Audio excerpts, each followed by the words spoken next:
डेढ़ हड्डी के बने हुए दुबले पतले घूम रहे हैं। अब ये भगवान के यहाँ से माखन चोरी लीला का श्रवण हम सभी लोग करते हैं। सो आज परमात्मा ने अपने मित्रों को देखा दुबले पतले। सो भगवान ने कहा कि क्यों भाई, हमारे गोकुल में इतना सारा दूध दही होता है और तुम सारे डेढ़ हड्डी के बने हो, क्या कारण है?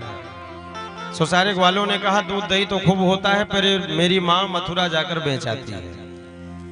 सो भगवान ने कहा सेवा करने को गोकुल के लाला और मक्खन खाने को मथुरा के ग्वाला, ऐसा संभव नहीं है। हम सेवा करेंगे और हम ही मक्खन मिश्री खाएंगे, हम ही सब खाएंगे। सो ग्वालों ने कहा मेरी मैया मुझे नहीं खिलाती, सो एक काम करो, नहीं खिलाती है तो चोरी करके खाओ, है ना? खाने वाली चीज में कोई चोरी नहीं है।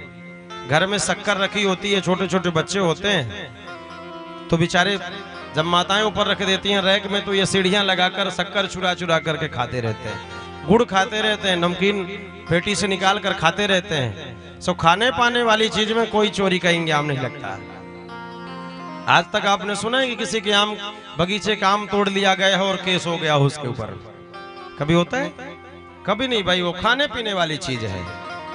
सो भगवान ने कहा अपने अपने घर में दूध दही मक्खन की चोरी करो और चोरी करके खूब खाओ।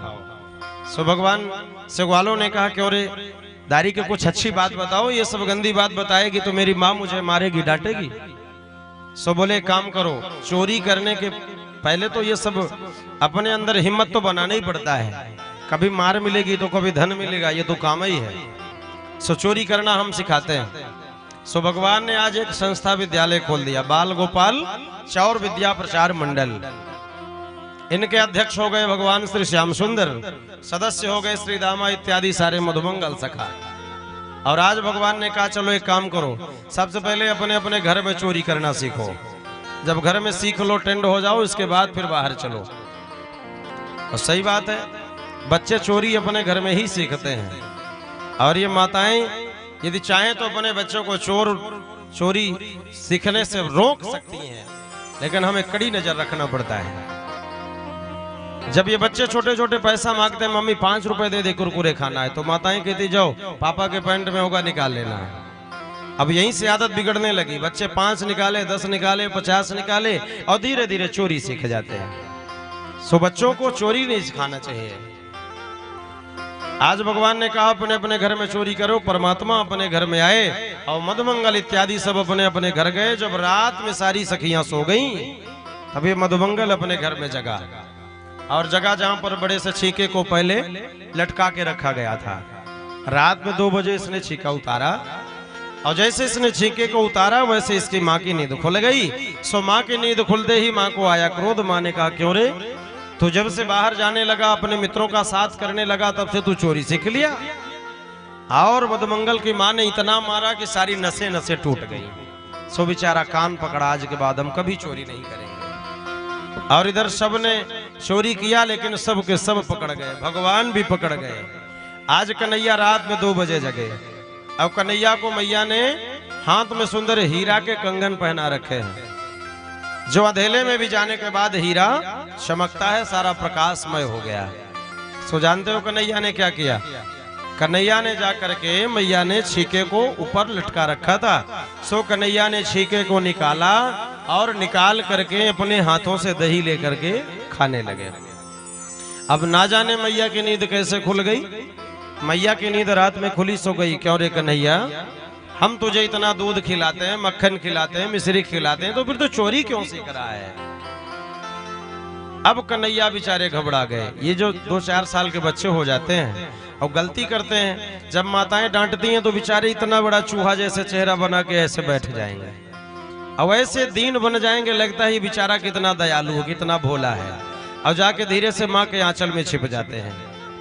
सो भगवान का जो चेहरा है वो लटक गया, इतना बड़ा हो गया। माँ को दया आ गई। माँ ने कहा क्यों रे, तू चोरी करना क्यों सीख रहा है? सो कन्हैया ने कहा मैया तू नहीं जानती, बड़ी भोली है। अच्छा बता क्या बात है? सो कन्हैया ने जो बात बनाना शुरू किया। कन्हैया ने कहा मैया तू सो रही थी, हाँ हम भी तेरे साथ सो रहे थे। हाँ मैया। फिर जानती है क्या हुआ? बोले एक बड़ी सी चींटी आ गई। अब देखो ये कितनी सुंदर बात बना रहा है।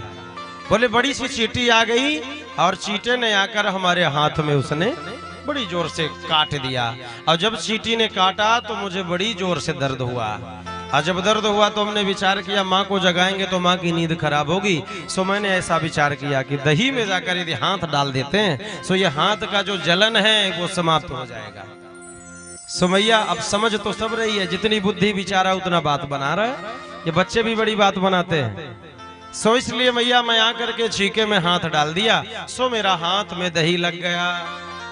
यशोदा मैया ने कहा अच्छा तू एक बात बता, चींटी कहाँ काटी थी? बोले हाथ में। तो फिर ये दही मुंह में काहे लगा है? सो कन्हैया घबराए, अब मैं क्या जवाब दूं? कन्हैया ने कहा मैया तू नहीं जानती है, बड़ी भोली है। अच्छा बता क्या बात है? बोले तू नहीं जानती, जैसे मैं हाथ को छीके में डाला वैसे अचानक मेरे मुंह में होठों में खुजली हो गई मैया। और जैसे खुजली हो गई सो मैं अब क्या करूं, हमारे दोनों हाथ में दही लगे।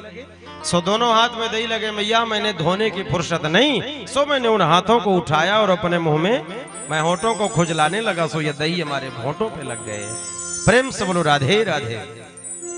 विचार करो कितनी बात बनाई कन्हैया ने। भगवान ने कहा, यशोदा मैया ने कहा बात मत बनाओ, ये गलत बात है। यशोदा मैया सब समझ गई। यशोदा मैया ने कहा कन्हैया आज के बाद चोरी करना गलत बात है, मत करियो। कन्हैया ने कहा ठीक है मैया नहीं करूंगा। आज तो बच गए। जब सुबह सारे लोग चौराहे में इकट्ठे हुए, सारे चोर, तो सारों ने कहा भैया क्या हाल है बताओ अपनी अपनी बात। सब ग्वालों ने कहा हम तो पकड़ गए, पिट गए। सब ने पूछा कन्हैया तुम भी पकड़ गए कि नहीं? कन्हैया ने कहा हम पकड़ तो गए लेकिन पिटे नहीं, हम बच गए। सारे ने कहा तुम बड़े बुद्धिमान हो, हमको तो चोरी करके पिटवा दिया, हमारी तो छठी की दूध याद आ गया और तुम बच गए। सो आज के बाद हम चोरी नहीं करेंगे भैया। कन्हैया ने कहा चोर यदि मारने से डर जाए, पिटने से डर जाए तो कैसा चोर है ना? वो ब्राह्मण कैसा जो शर्मा जाए, जो भीख मांगने से शर्माए। जैसे कल हम लोग खुलेआम मांग रहे थे, भाई हम तो शर्म तो बेच कर बैठे, हम अब होगा जो देखा जाएगा। हम ब्राह्मण वाला के मांगने के लिए तो जन्मे हुआ है। एक बार नहीं दोगे, दो बार नहीं दोगे, 10 बार शर्मा कर देना ही पड़ेगा, है ना? प्रेम से बोलो राधे राधे। सो इसलिए भगवान कहते हैं चोर यदि मरने से डरे, पिटने से डरे, तो चोर कभी पिटता है, कभी लाभ कभी हानि, ये तो चलता रहता है, धीरे धीरे सीख